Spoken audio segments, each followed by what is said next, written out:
I'm going to declare a quorum. I'm going to call the City of Groton Committee of the Whole meeting for Tuesday, May 22nd, 2018 to order. Clerk Patrick, please call the roll.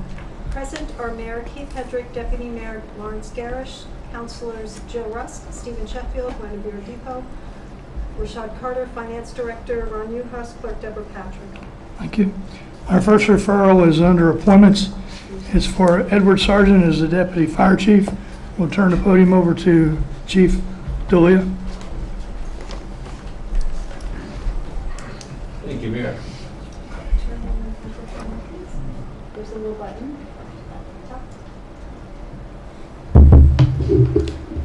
Thank you, Mayor. Pretty exciting night tonight. We're bringing on a new player to our team. Ted Sargent has done almost 30 years in the city of New London.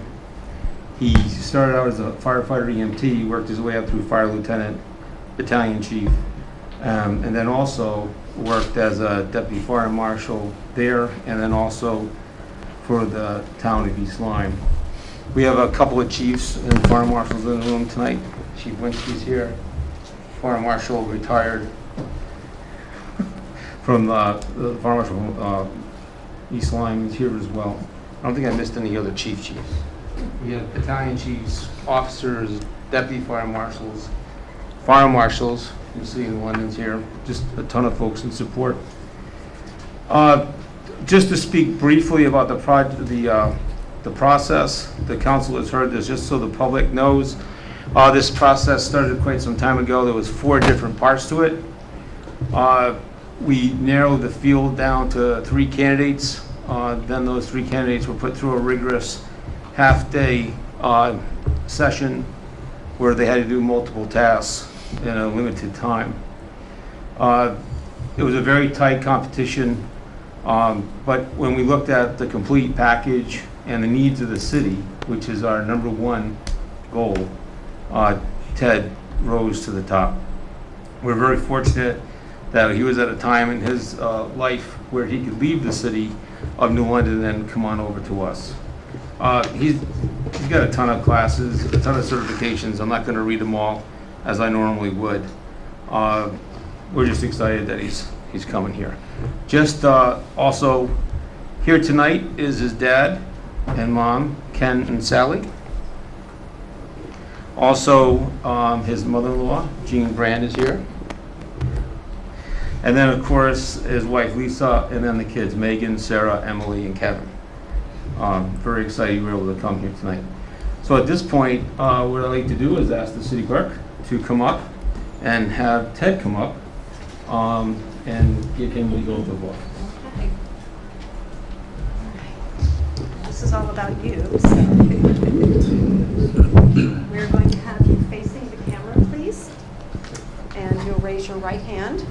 And I will ask you to say your name, and then I'll say the oath, and then you will say I do or I will, whichever is more comfortable for you. Okay? All right. Your name? Edward Sargent. Have been duly appointed as Deputy Fire Chief in the City of Groton Fire Department. That you solemnly swear or affirm that you will faithfully discharge your duties according to the rules and regulations of the Fire Department, the State of Connecticut law, City of Groton Charter and ordinances, and resolutions of the City of Groton. You will serve in that position to the best of your ability, so help you God. I will. Congratulations.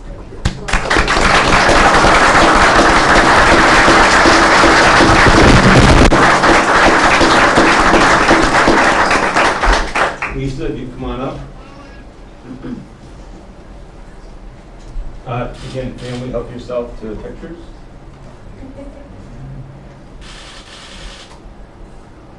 Just jamming in there.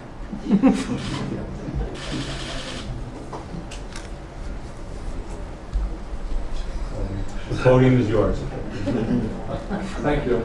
Come on over so that we can get you on tape.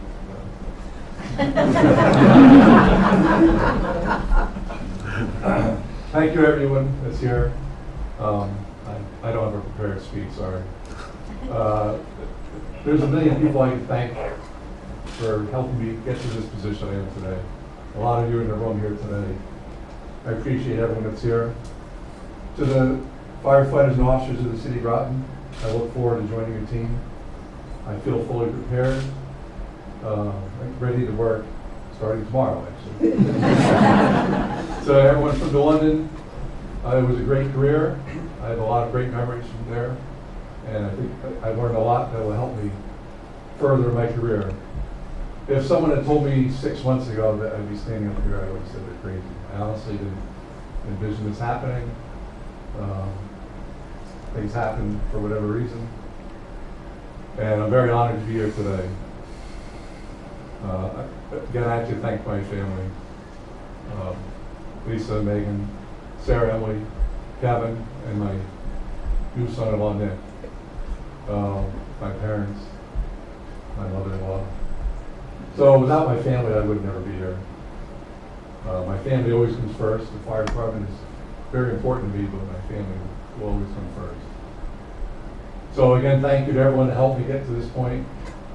I hope to live up to everyone's expectations. And I'm always open, willing to talk to anybody that worked with in the past or want to be working with now. So again, thank you very much.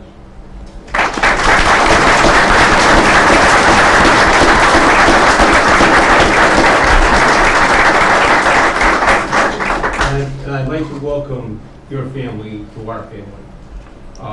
It's going to be different. We had this conversation yesterday. It's different going from your shift work to working days and being home every night. There's some great parts about that, and there's some stuff that you're going to miss. And I don't mean that in a bad way. Mr. Mayor, Okay.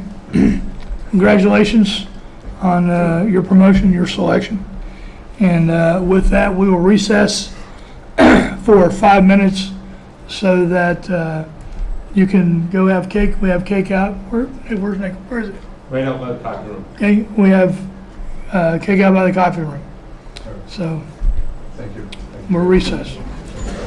Are you ready? Okay, we're back from recess. Continuing with referrals.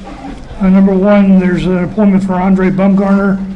I'm looking to move him from an alternate member of the Planning and Zoning Commission to a regular member. So is there any discussion on this? Okay, with that, I need a motion to move this item to the Mayor and Council meeting of June 4th. This is June 4th, right? June 4th, yes. June 4th, 2018. I make a motion that they be moved to that date. Second. Okay, we have a motion and a second. Any further discussion? Hearing none, all in favor say aye. Aye. Opposed, abstentions, motion carries unanimously.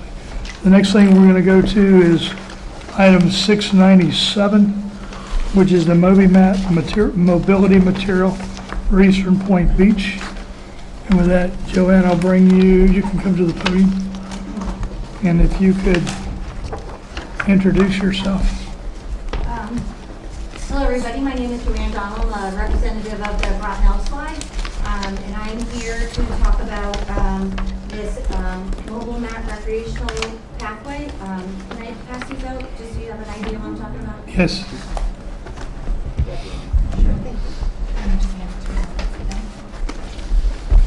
Thank you, Joanne. Thank you, ma'am.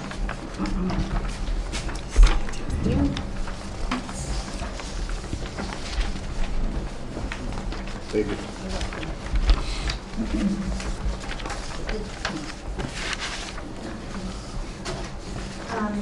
In our lodge, we have a member who's a para in the city of Groton's school system.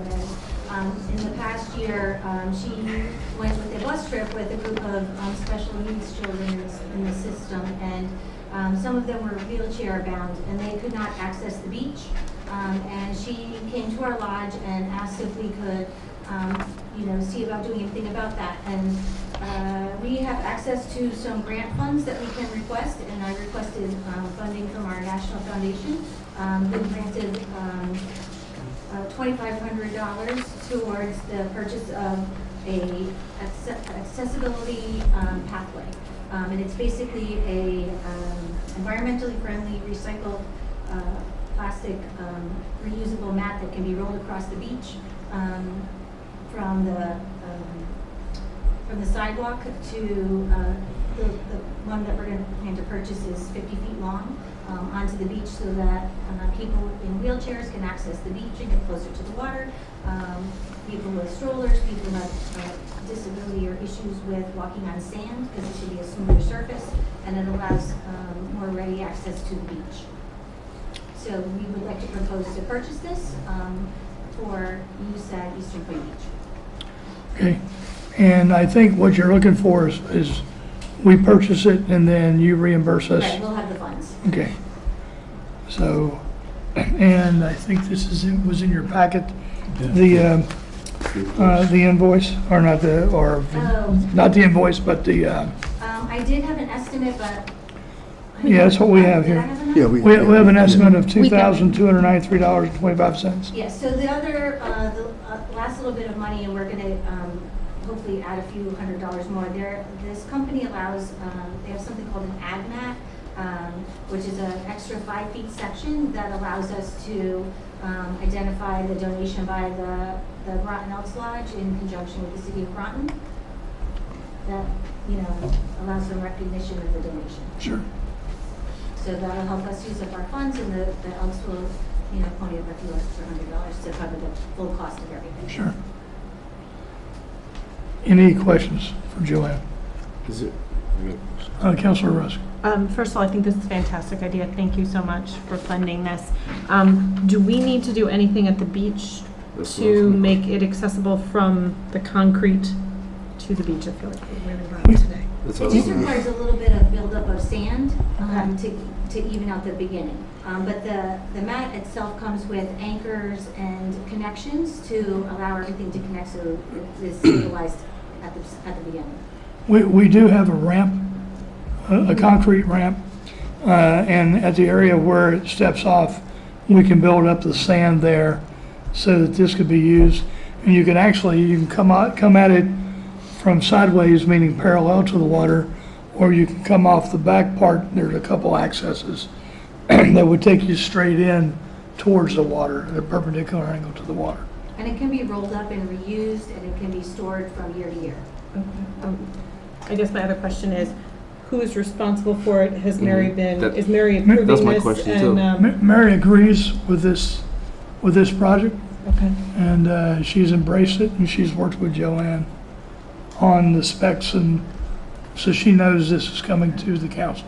Sorry, one last question. Mhm. Can it stay out all year, like all summer? Yes, it can stand all summer. Okay. But if they're expecting really bad weather, they might want to roll it up for protection if there's going to be really big surf that might either move it or damage it at the end. It can be rolled up and then rolled out again. It's relatively easy to bring in and out with 2 people. Thank you so much. It's pretty. It's. Councilor Carter? But this is to purchase it. I'm just speaking as far as the Beach and Parks Committee. Anything possibly associated with it, as far as where to put it, and possible would it be insurance liabilities that can be handled at a different time. Were you talking about storage of it? No, just as far as an area where to put it, just logistics wise, got it. beach stuff. Understand. But it's a good idea as far as purchasing it. We can handle the other stuff afterwards. Sure. Have you looked into as far as other beaches? Do they have as far as for insurance purposes? Say this is left out, and Right. say somebody tripped on it and hurt us, or say somebody was rolling on here and fell off of it. Or do you know if insurances are attached to it as far as the policies, or have you I'm looked sorry, into I that? don't know that. Yeah. I do know that these are in use along the New Jersey shore. I've Mhm. seen them there, but Mhm. I didn't, at the time, wasn't thinking of that, Yeah. so I didn't ask anything about that. Mhm. Councilor Depot?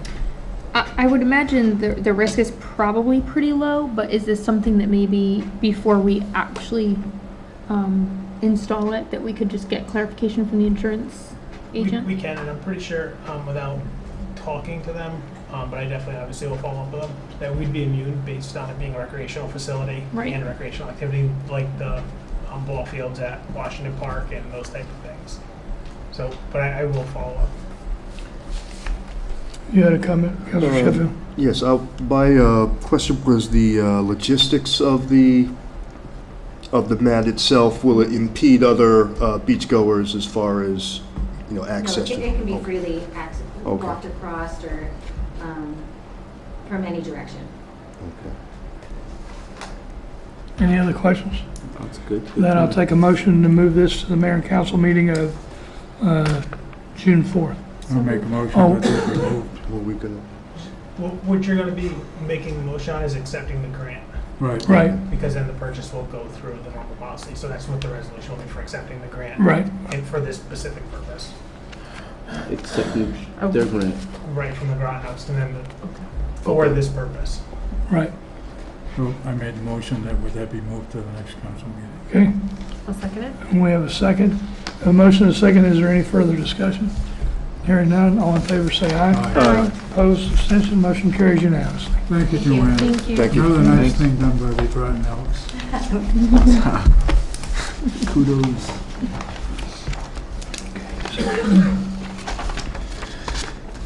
Where are we here? Let's go with, all right, let's do 694, which is the Groton Utilities budget presentations.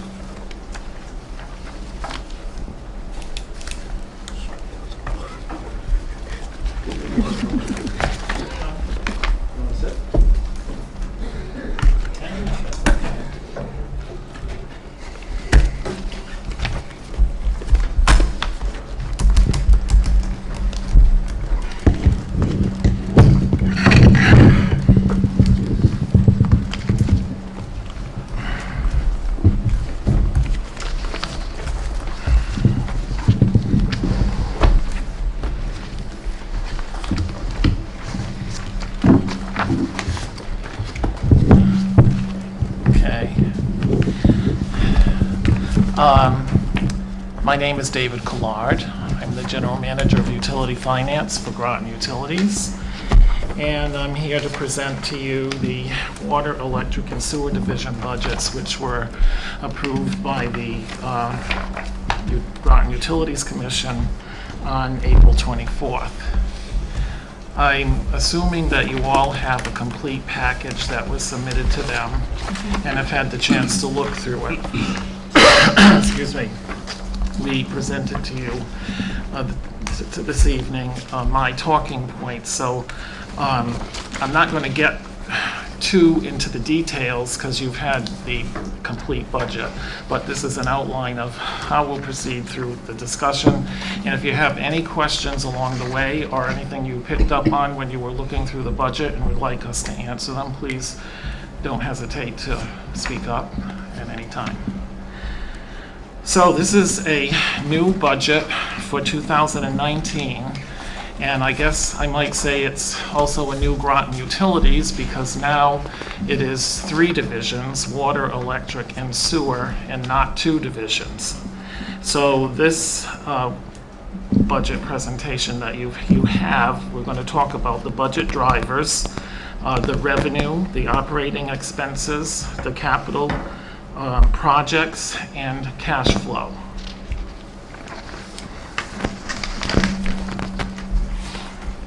So on the electric side, the electric budget will net a transfer to the city of $4.1 million, which is not an increase from the previous year. It's exactly the same.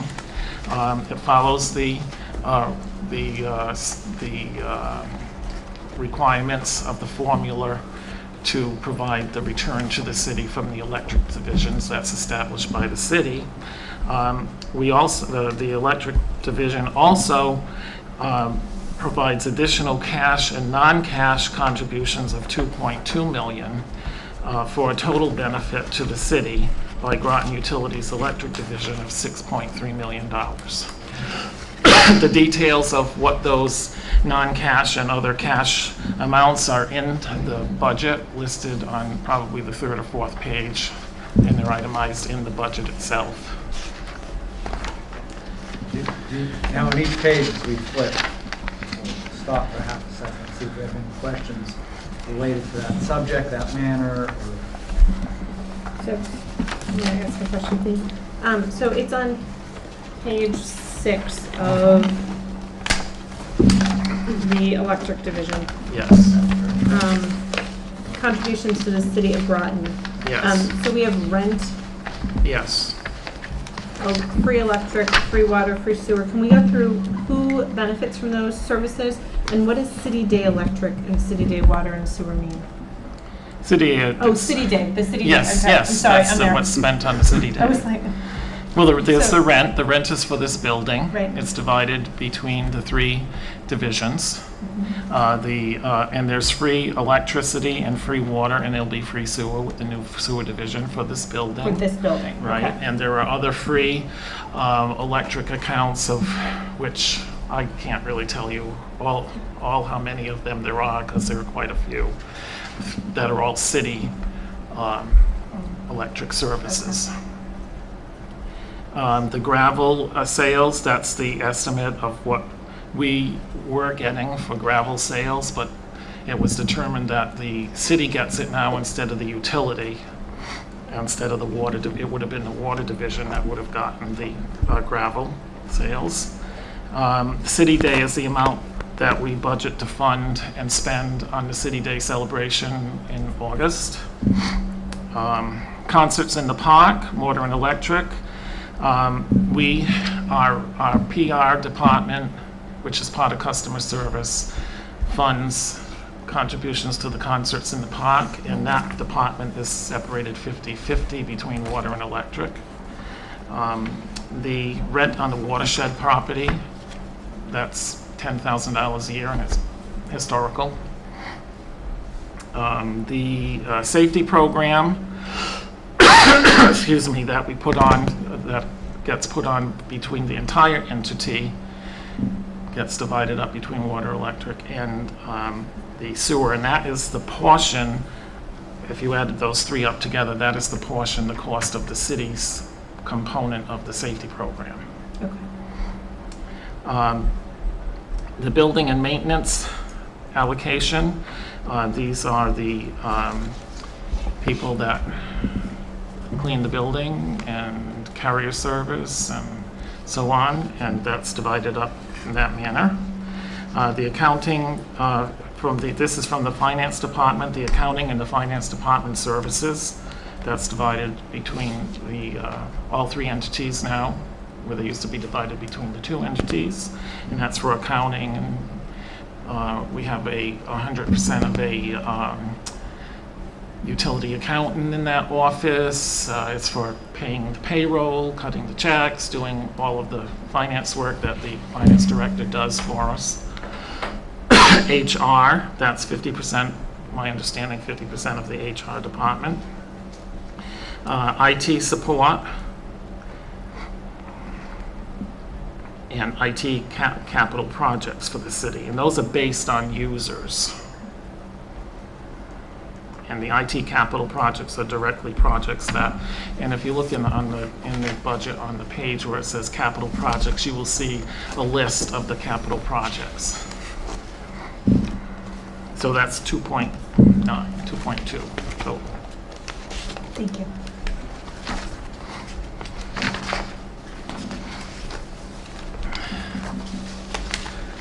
So if we move on to the next topic, which will be the development of the revenues. The water revenue, the total revenue is $10.5 million, which is 2% below the last year's budget. The consumption is based on historical usage for the 12 months ended February 2018, and the consumption is down 9%. Rates were increased 4% on July 1, 2018. They'll be increased in the new budget year. And the average of an 800 cubic foot customer bill would be about $1.98 a month increase. On the electric revenue, the total electric revenue is developed using the rates that became effective on 4/1/18 and the rates that will be effective on 4/1/19, and that is $47,600,000, and that is 1% less than it was in last year's budget. And the consumption is based on the historical usage for the 12 months ended January of 2018, and usage is down there as well, 3%. The Phase 1 rate increase, which became effective on April 2018, that was offset by a credit that was put on the bills, a credit PPA of 0.0027 per kilowatt hour, reduces the average 700 kilowatt hour monthly residential bill by 1.33%, or annually $17.71 less. Phase 2 rate, which becomes effective in April of 2019, combined with a PPA credit of 0.0055, will increase the average 700 kilowatt hour residential bill by 0.57% annually, or $7.44. Excuse me. Now, these two minimal increases and decreases are achieved by utilizing about $3 million of the CMEC Rate Stabilization Fund, which is offset by the projected CMEC margin of $1.4 million, and reducing the Rate Stabilization Fund to approximately $8 million by the end of the fiscal year 2019. The sewer revenue. The total sewer revenues are $4.9 million. Of course, there was no revenues to compare this to because it was not set up as a business prior to now. The revenues were developed using the same volumes as the water budget, since they will be billed on a water bill at the same cubic foot usage at rates that were prepared by Reftelis Financial Consultants and were approved by the Groton Utilities Commission on May 7th for sewer charges billed on or after July 1, 2018. Are there any questions about the revenue development? And actually, in the electric package, if you go to the page after the one we just were at, 5, 6, 7, it actually goes through the revenue and purchase power cost and O&M expenditures for the proposed 19 budget, and goes back and looks at this year so you can see that the effect is relatively small. One of the things when it comes to revenues is we make an attempt. You have to remember that the customer base is kind of fixed. Electric companies have a goal of economization. We don't want our customers to use more electricity, and the electric company has a goal of not raising rates.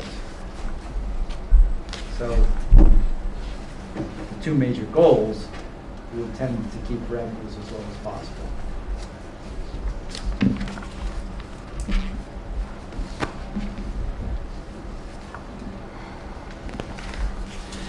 The next driver of the budget is operating and maintenance expenses. So the electric, water, and sewer division allocation of non-direct expenses between all three divisions is 60% allocated to electric, 30% allocated to water, and 10% allocated to sewer. And that is basically based on customer count. Expenses that are specifically related to a division will be directly allocated to that division. Does that make sense? Can you go over that one more time? You're really bad with facial expressions, and I'm following my face. So you said, I'm sorry, just let me reread it. When you said the ratio for allocating non-direct expenses, the first bullet was based on customer count. What do you mean? I'm sorry. The ratio of the total of each number of customers to the total number of customers. Okay. In the past, when it was just water and electric, it was 65% allocated to electric and 35% allocated to water. Okay.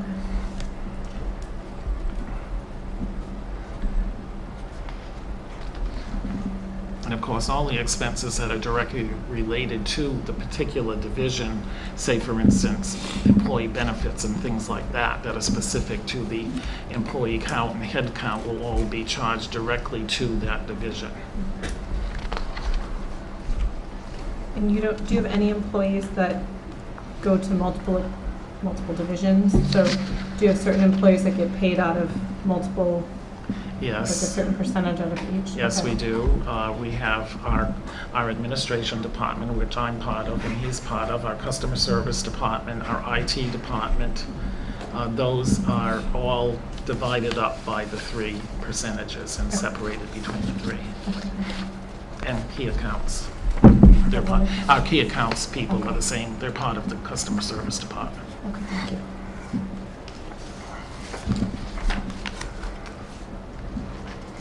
So operating and maintenance expenses in total, the total electric operating and maintenance expenses are up 3% over the previous year. Payroll for electric operating and maintenance is up 0, and overall non-payroll expenses is up 4%. Total water operation and maintenance expenses are also up 3%. Payroll expenses were up 2.9 over the previous budget year, and the non-payroll are up 2%.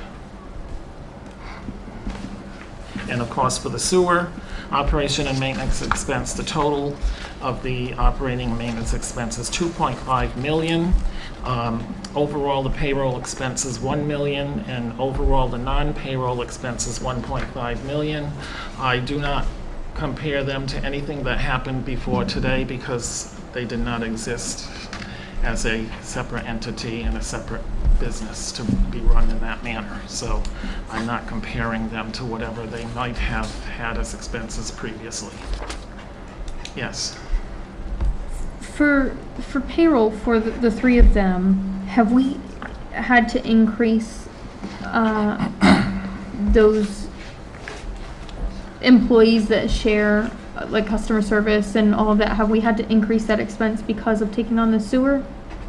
No, they have their expenses were increased according to the union contracts or whatever the expected increases for non-union people would be, and the total of that department's expense is divided between 60, 30, and 10%. So then wouldn't we expect to see a large reduction in payroll expense on electric and water, or about 5% if 5% of each of those costs is going to sewer? No, not necessarily. You have a 0% increase on the electric side. Right, but you're saying we didn't add any customer service people, but we shifted 5% of it was 65-35 before. Right. Now it's 60-30-10, so theoretically you shifted 5% of the cost from electric and 5% from the water to sewer. You're actually very astute. That is what probably made this a 0 increase in electric. In water, there was actually an addition of 1 distribution person. So that negated I think there's 3% in the budgetary increases, 3% in the contract, or is it 2? It's right about there. It's about 2 is what the standard increase would have been if it was straight across. So that was negated in electric because of that difference of the allocation. And then there was one more addition to distribution here. There's one more issue that has to do with the changes from one year to the next over the expenses, and that is how labor is allocated. On the operations side, for instance, if they are doing more or less capital work, there will be more or less expense recorded. More capital work is a balloon. Okay, picture a balloon. More capital work, less expense. Less capital work, more expense. You have people out there that are working 20-80 a year hours, and they're allocated to either expense or revenue, not expense or capital work. So the more capital work that the labor is performing, the less capital work is going to get pushed into expense. That's the way that it works. Does that make sense? Yes. Because the cash flow on a capital job is actually being spent, it's cash spent, but it's depreciated, its value is depreciated over the term of whatever you just built. And it can be covered by either a bonding, or non-bonded capital, that comes out of operating cost. Okay, that answers Okay. my question. Overall, the non-payroll expenses also include the costs associated with the possible relocation of Groton Utilities Administration, Finance, Key Accounts, and IT departments. So we left a budget placeholder for the option in consideration of whatever happens in the space study.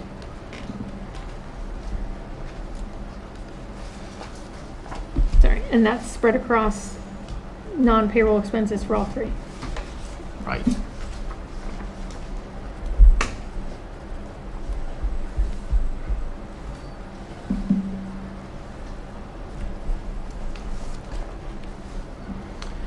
I'm sorry, how much was that 70, how much did you say was allocated in case you move?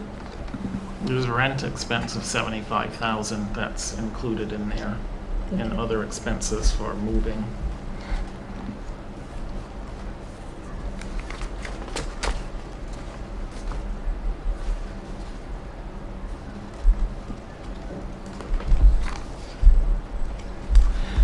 The next topic is about capital projects. Now, in your package, there's a complete list of capital projects that are necessary, that the operations and customer service and IT have identified as needed capital project improvements.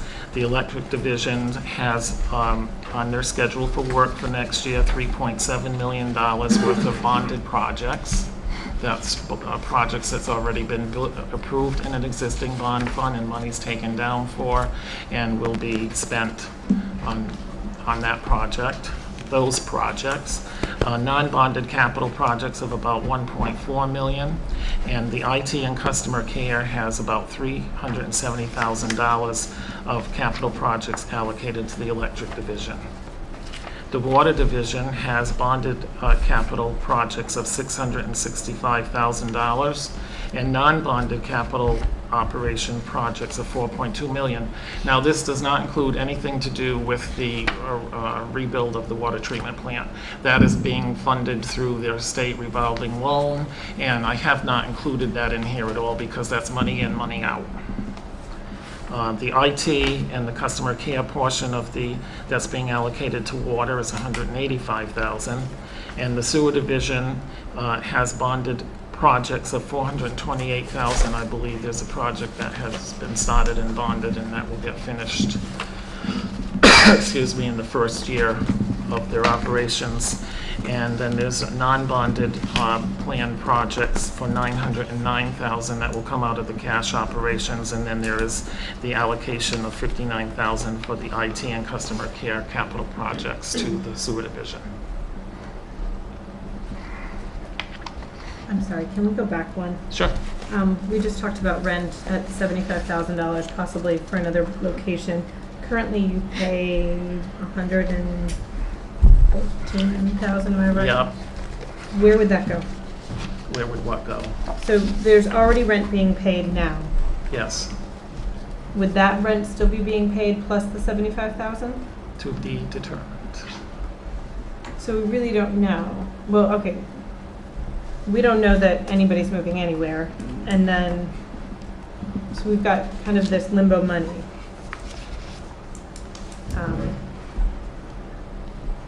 So if the $75,000 is going out into the community Right. for rent, then we may be losing significant amounts of money for rent here.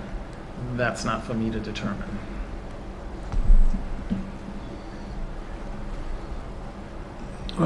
Well, I just wanted to piggyback on what you're saying. So the 75,000 that's been kind of budgeted, is that because the rent would be 75,000 elsewhere, or it would be Yes. 75,000 plus this other amount? Because Yeah. wouldn't it mean that this other amount that's already budgeted is then going to be extra? Well, when we budgeted it, we actually looked at our what we do with the city here is a long-term lease. I don't know if that lease would be appropriate to break, especially in the short term. That would be determined by the councils and committees that guide us. Okay. Right now, we have to wait on the outcome of the space study. The tough thing is that if,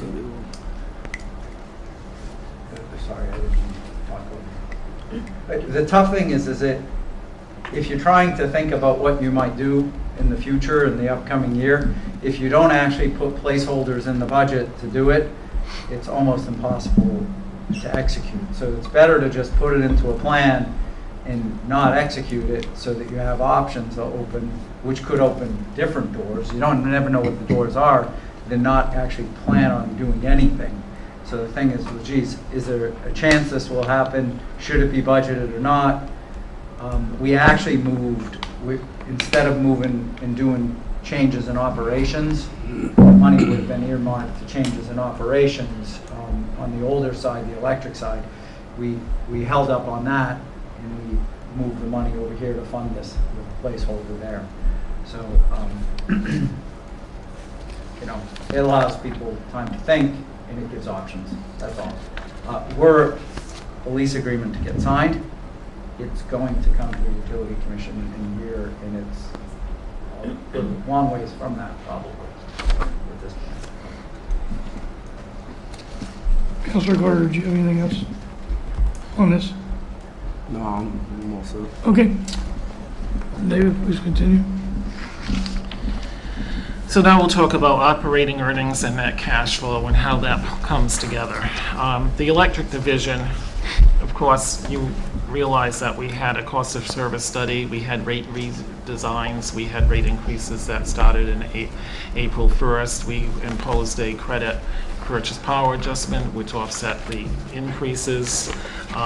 We lowered power costs through CMAQ, which added to the bottom line to make the budget balance.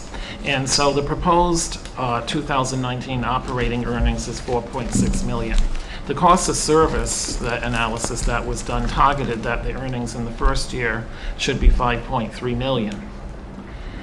The net earnings, though, is $3.9 million. That's combined with depreciation, vehicle reserves, and bond fund. Cash provides $9.6 million to fund the reserve contributions, the capital projects, the vehicle replacements, debt service, and provides for a $200,000 improvement in the cash from operations.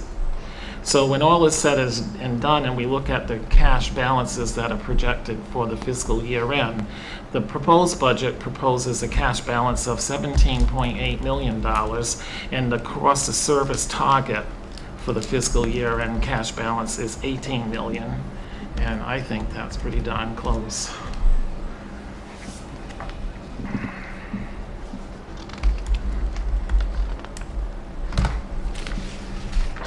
On the water division side, we have proposed $219,000 for operating earnings.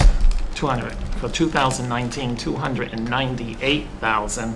There should be a K after that. It's not $298. The net earnings come out to be a negative $722,000, but when you combine that with depreciation, bond fund cash, and it comes to $4.5 million needed to fund the reserve contributions, the capital projects, the vehicle replacements, the debt service, the contribution to the water treatment rebuild reserve of $750,000, and all included with the beginning cash, decreased the total cash by $2.3 million.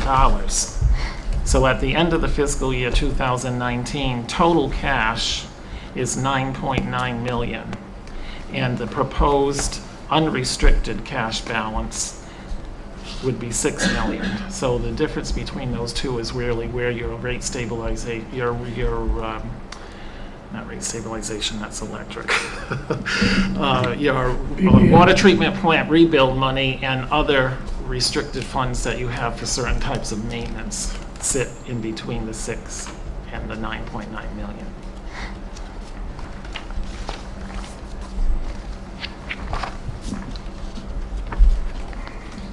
On the sewer business, all new for this year, proposed 2019 operating earnings is $2 million. The net earnings of 1.6 million combined with depreciation, bond fund cash, provides 2.4 million to fund capital projects, debt service coverage, stock to contribute to a maintenance reserve, and stock to contribute to a vehicle replacement reserves like we do in our other business-oriented funds. Net cash flow from operations provided by the end of the year is 541,000 projected to be in the bank, since we start with 0.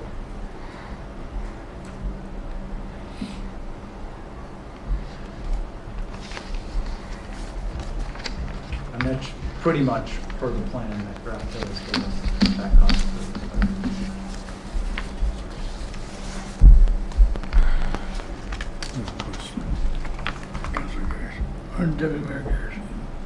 So, the sewer division budget is, as we know, a new budget that we didn't have before on paper, but we still had the expenses. Am I correct? Right, in the city side. So they're really not new expenses. Well, no, they're undoubtedly cost of operating that. But they came out of treatment another method budget, of funding. another funding. So the revenues, there'll be new revenues. Correct. So we should see a decrease on the other end.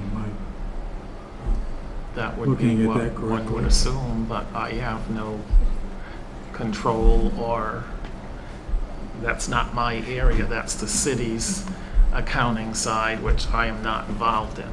I am here to discuss the sewer division's budget that was put together to develop it as a fund of the utility, so you would have water, electric, and sewer. What happens of it, where it came from, is not under my purview. So maybe the mayor will explain. Well, by taking it out of the general fund, then that takes the burden off the general fund, which means the taxes will be reduced. Thank you. But maybe please continue. So in conclusion, the proposed budgets for 2019 will afford the 3 divisions of Groton Utilities to meet the debt service requirements and fund growing infrastructure and technology needs, allow for the efficient operation and maintenance of utility distribution systems, support compensation plans sufficient to attract and retain skilled, high-tech workers, and continue to provide highly reliable and responsive service that the customer expects at rates that are fair, competitive, and viewed as providing value to the customer.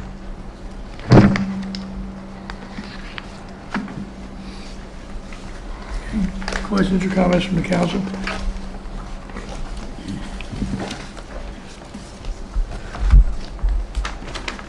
Councilor Depot. Well, I just have kind of a general question. I know this is obviously my first budget season, but I know that in the budgets that we look at for the rest of the city, they have detailed information on, for example, under customer care, it would have how many full-time employees, how many part-time employees. Is there a reason that we don't get that in your budget? We don't submit that to the Utility Commission for approval. We do have a detail of how the budget is constructed and everything right at the beginning of the budget. If you read through that, it talks about each one of the cost centers, and it tells you if there's any changes in the numbers of head counts, and it tells you about what the percentage of increases might be, and so forth. But we do not provide that level of detail to the Utilities Commission. Okay, so any change in, for example, if you added a position Right, we or would be something, it would be talking in the about, explanation in the beginning. right, we talk about that in the beginning if there's any changes in headcount. And more specifics about how money would be allocated is in the beginning if you. So the way that the general managers do it is we start fairly early on in the year, and all the different general managers, customer service, IT, electric operations, water operations, we all sit through and we go through to that level, line by line by line, all the different things that are involved inside the budget, and we spend weeks on this. So by the time we're trying to figure out how to present a $90 or so million budget to the Utility Commission and to you guys, we try to go down and say, well, geez, how does the budget distill down? How does it do in aggregate? That's why we related everything to the cost of service studies. How does it do to the plan of where we're going now in the next 3 years, the next 5 years and out?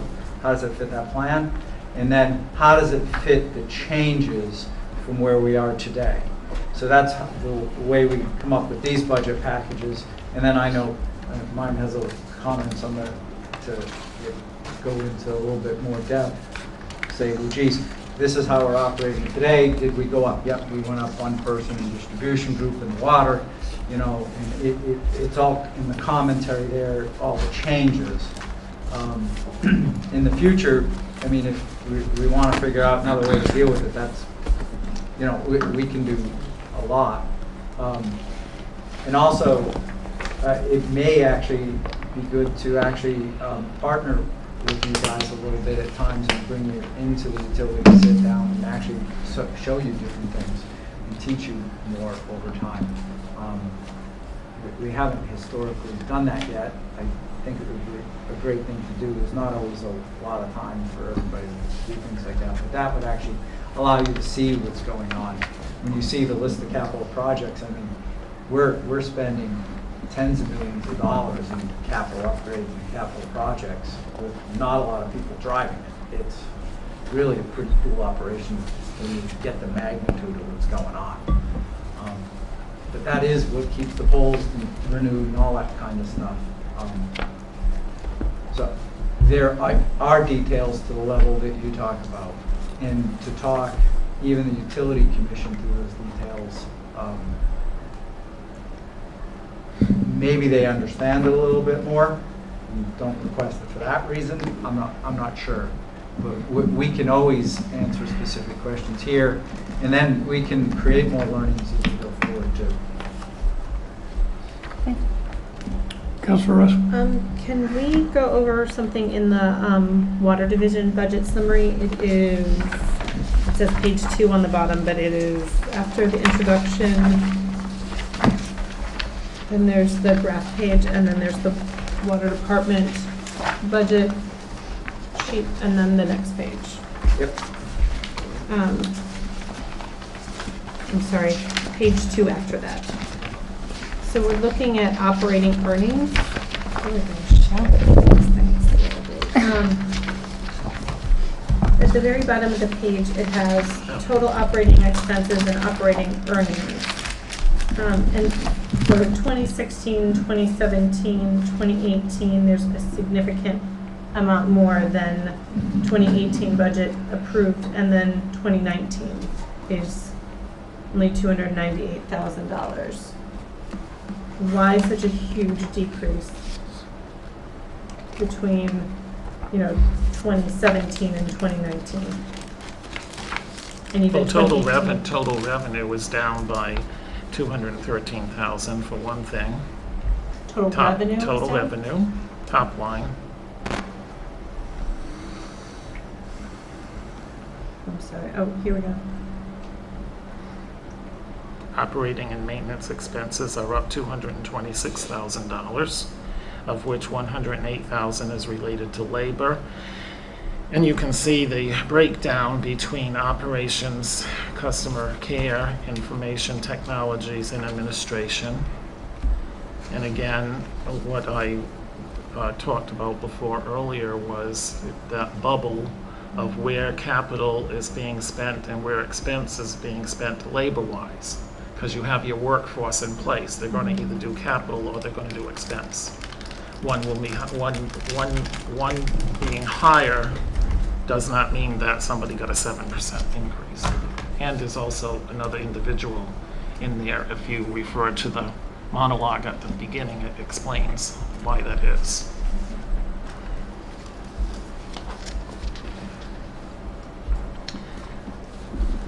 Yeah, so up in the front, it says water operations, 3,3,800. Water operations payroll increased 7% net overall compared to last year's budget. Normal increase in step increase by union contract and additional to one new distribution position are offset by the appropriate allocation of labor to capital. Also, the electric and water division have a 50-50 cost share to stock personnel. I'm sorry, what page are you on, please? So that was page 2 at the front in the monologue. So it actually talks about that specific increase. Grade says water operations 3,3,800, almost near the bottom of page 2. And then it goes on to talk about the non-payroll related operating expenses increasing 6%. The main drivers are maintenance of low lift screens that are $110,000 and sludge lagoon equipment $20,000. Maintenance is focusing on parts of the facility that are not being upgraded by the water treatment plant rebuild project at additional costs of $40,000 and distribution expense increase $20,000 as aging infrastructure is replaced. So Those are the key increases, what caused it to be what it is. yeah, as you drive into the operations facility, there's drying beds. One usually is full of water, the other one very often is either dry or has sludge drying in it. Right now, the one furthest away from the normal driveway is actually it looks like the Sahara Desert. It actually stopped raining long enough that the water evaporated, and that will, over the next month, be taken away, that sludge. And that's actually what the debris in the dirt that they filter out of the water.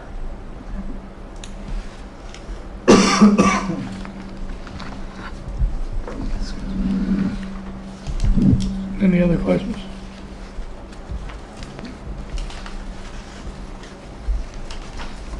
Any other questions or comments? Especially in the storage account. Is that another item? Is that a separate item? Not the sewer, not the account. We're gonna, no. Any other questions or comments on this? If not, go ahead. Councilor Rose. All right. The new roof, which building are we talking about? Operations has 2 sides to it. One side, if as you're in the front door looking to the left, is the newer side. That is where the most of the water operations is. On the right side is the electric side, and you've got a roof over the electric garage and a roof over the lower roof. It's over the operations crew room and the back offices in the very back. That was the oldest part of that building. It still apparently has an original roof. And it was leaking into the crew's room. I think we spent $500 or $600 and had it repaired after winter. And it was just to the point that we said we need to, the warranty was long ago gone. Also in the sewage account, there's money in there to try to replace the roof over the new lab, because that was leaking this winter also.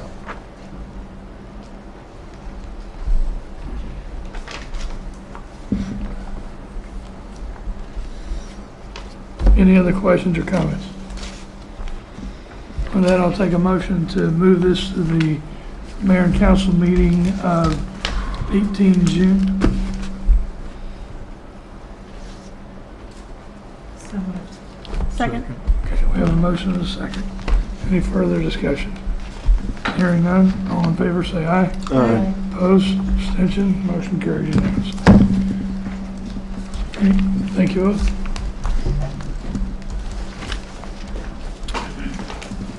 While I still have you here, let's talk about 610, the sewer use feasibility study presentation. I'm just going to do a brief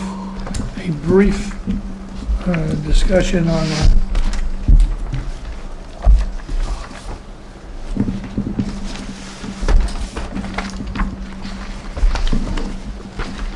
As you know, we sent out this letter on the 18th of May to let people know that the sewer bills were coming. We did get some phone calls, and we talked about that a little bit last week. But we received phone calls, they tapered off at the end of the week, but customer care has been addressing the issues. And if customers have questions regarding the letter, please follow the contact information on the letter, and it says residential customers, please feel free to contact customer service at 860-446-4000 for additional information.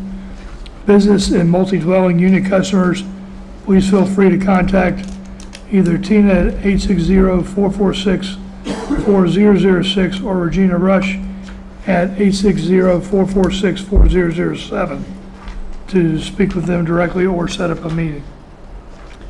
If customer care does not address your question or doesn't answer your question, please call my office at 860-446-4103 to set up a meeting with me, and we'll go through it. So far, there has not been any issues that have not been resolved through either customer care or with the general manager of customer service. Any questions or comments from the council on that? And I want to thank Tina for all the time and attention she's put on this. Okay, then that's it. Thank you, guys. Thanks. David, Ron, thank you for coming out. Tina, E, thank you for coming out. Thank you. Okay, the next thing we'll talk about is 695, tax collector suspense list.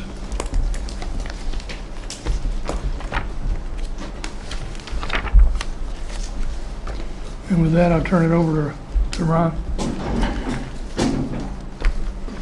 This is a list that comes from the tax collector every year.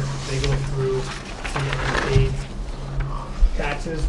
This is not to write the taxes off, it just moves them out from the current receivable to another listing that if they do come in, they will potentially be paid, but chances are they most likely will not be collected. The reason for these, there's no real estate on here because real estate can go for a tax auction. So it's mainly personal property and motor vehicles for people who, either businesses that are no longer businesses or no longer business, or motor vehicles that people have moved out of state and they can't get in contact, the mail gets returned. You can see the kind of descriptions in this list as to the items and why they got moved there. So they're not written off where they're just forgiven. After 15 years, they do fall off just by statute, but these are just go to that other list, and hopefully they do come across the people and they can still be collected. But chances are they've gone different avenues trying to find these people, located to collect them, and they just don't think they will be collected. Any, Councilor Depot? Are any of the businesses that are listed on here, are any of them still currently in business in the city? Because I know there's a couple businesses listed. There's one or two that I saw. I know where you're going with this. I think I know which one you're talking about. I will follow up on that. It may be a different owner. I mean, it would seem that if they're doing business in the city, they should be able to pay their taxes. The question becomes, is it the same owner? Is it the same business? Just because it's the same name, Okay. it may not be the same. So I think I know which one you're talking about, Mm-hmm. and we can confirm after if it is, but I will follow up on those to make Okay. sure. Any other questions? And with that, we'll take a motion to move this to the Mayor and Council meeting of 4th of June. So moved. Second. We have a motion and a second. Any further discussion? Hearing none, all in favor say aye. Aye. Opposed, abstentions, motion carries unanimously. Next thing is 696, abatement of taxes. Ron, I'll let you take the lead on this. We received this letter from the tax collector at the town of Groton, and it's a program that's instituted at the town for residents who fall under the definition of or are unable to pay. There's a lot of requirements that they go through. Attached in the packet was kind of the backup that we received from the tax collector, and it walks through the process of going to the social services, going to all the different levels, and the burden of proof that the taxpayer has to show. This came up, they had an individual that went recently to the town council, and that's for that this program only abates the town tax. It doesn't fall for the fire district or the city tax. So that's what she was just reaching out, wanted to know if we wanted to follow kind of the same criteria that they're doing if we're interested in the program. It's completely up to the council if you're interested in doing it. We just wanted to bring it to your attention. It was passed on to us. We could, if the decision is to go forward and kind of follow the summer program, all of the work is really being done by the town, the vetting of it, and we can piggyback off of that work so we don't have to redo any of that. So it's just kind of, like I said, just passing it along. We received this, we wanted you to see the program, and if you're interested in following suit. So there's no action to be taken tonight, right? No, I think what we'd have to do would do a resolution that at some point, if there is interest in doing it, to adopt the program, and then it would be there would be another resolution on an individual case-by-case basis. Wouldn't we come under the same state statute as the town? Correct. So, I mean, would be mandated anyway. Right, that's kind of when it falls under the 12-124 statute. But what this does is this is after the tax has already been applied, where this falls into. Normally with an abatement, if it's under abatement program with the town, it covers everything. With this one, the taxes have already been issued, the tax bills have been sent, so they're just, when the town goes to the town council, it's just abating the town portion of the taxes. And then that city outstanding bill would still be there unless we acted it. But wouldn't we be required the same as the town to do that? We'd come through with a resolution doing the same thing. Right. Kind of the same processes they're doing in here, except that legwork would already be done as far as the vetting. Councilor Depot. I was just gonna say, it says may abate the taxes, so that's why we'd need a resolution, because we don't have to abate the taxes. There is the state statute, but we would need a resolution with the detailed, all of this info and requirements. Councilor Shippen. Would we have to establish a separate policy?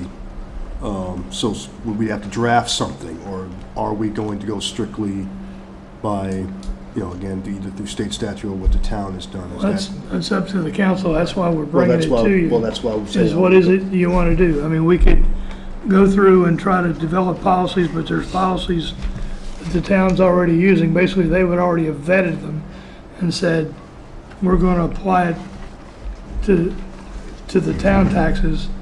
And then if those persons are city residents, then we could do this, use that same criteria and just apply it to the city. Just have to have a resolution for that individual.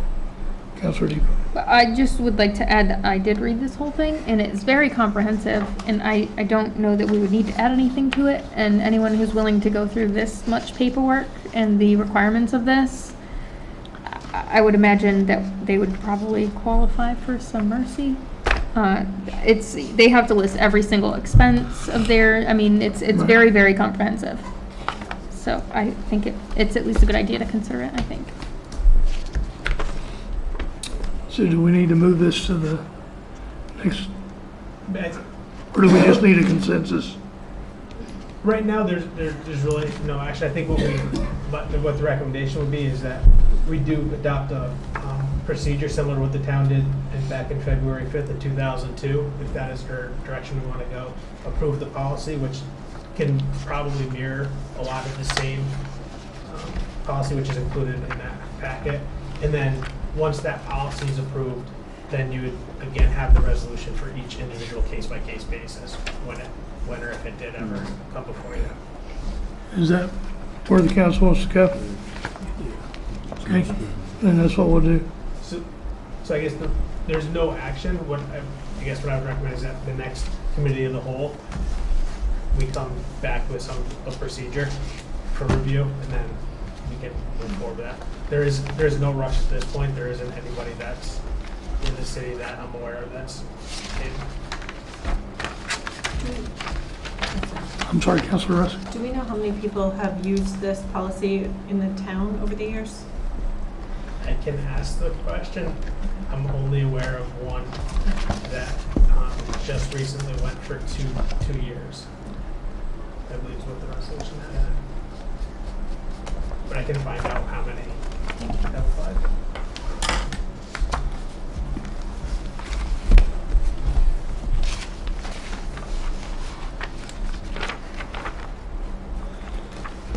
Okay, anything else on that? All right, I need a motion to, and that ends the agendas. I need a motion to go into executive session pursuant to Connecticut General Statutes 1-200, 6 alpha, to discuss personnel, police department, to include the council, Chief Spellman, Deputy Chief Galat, is Lieutenant Jenkins, and Attorney Studer. Second. We have a motion and a second. Is there motion and a second? Is there any further discussion? All in favor, say aye. Aye. Opposed, abstentions? We are in executive session. There is no action that comes out of this.